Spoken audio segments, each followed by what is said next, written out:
Hi, this is Savio Rodrigues of the BJP.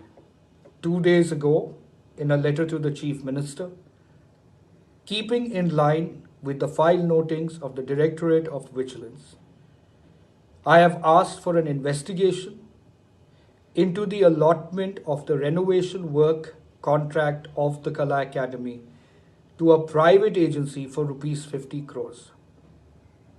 The allotment was done through a nomination process and not a tendering process as is stipulated in the CPWD guidelines.